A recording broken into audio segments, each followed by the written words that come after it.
Mais Jésus dans le corps, Dieu dans le corps de Jésus. C'est compliqué, c'est complexe. Et c'est ça la beauté de la foi. Parce que c'est les mystères que Dieu veut vous révéler. Donc il n'y a pas de contradiction.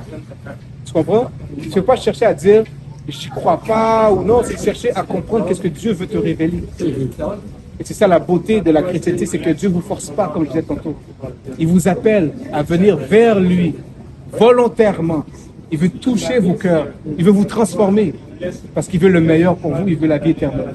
Et c'est ça, Matthéo.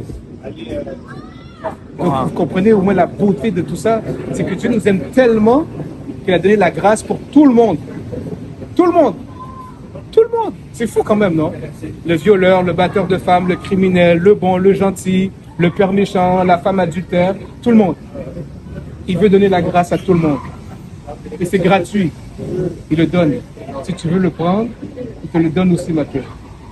Si tu veux te transformer, il veut te transformer, il va répondre à ta prière. Et c'est ça qu'on prêche. C'est la beauté. C'est pour ça que Jésus est mort sur la croix. Pour nous tous. C'est fou quand même, non? Que lui, il était innocent. Il était sans péché. Et même sur la croix, il a dit, Père, pardonne-leur. Ils sont tous méchants en train de le crucifier, de cracher dessus, de le marteler, de le traiter de nom. Et lui, sur la croix, en train de souffrir, il dit, pardonne-leur. Ça, c'est l'amour profond de Jésus-Christ.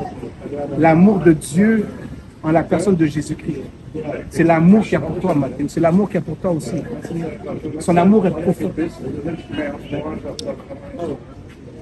Est-ce que tu commences maintenant à capter la raison pour laquelle que le plus tôt on comprend cette chose-là, le plus tôt qu'on l'accepte comme notre Seigneur et Sauveur, le plus tôt qu'on est en paix avec nous-mêmes, le plus tôt qu'on a l'assurance de la vie éternelle. Ouais. Là, tu commences à comprendre. Avant que vous partez, est-ce que je peux prier pour vous? Ouais. Mathéo, là, je dois dire ton nom. Lui, c'est Félix. Toi, c'était Alexis. C'est ça? Ah, ok, chez moi. Père éternel, je te remercie déjà d'avance qu'est-ce que tu vas faire dans la vie de Mathéo et d'Alexis. Seigneur, tu les as mis ici aujourd'hui, pas par coïncidence, mais parce qu'ils se sont arrêtés et que tu leur as permis d'entendre, Seigneur, ce que tu avais à dire à leur cœur.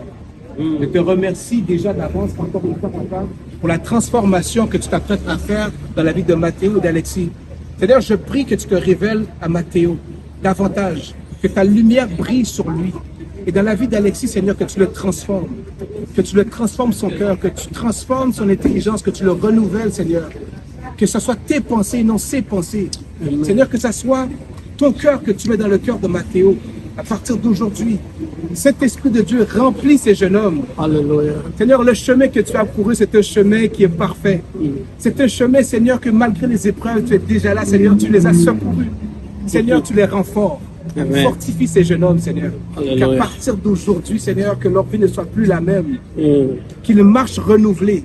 Qu'ils marchent dans la vérité. Amen. En te cherchant davantage cette relation que tu veux bâtir avec eux.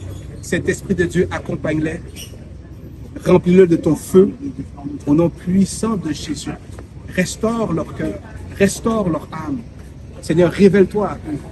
Manifeste ta puissance et ta présence dans leur vie. Au nom de Jésus. Amen.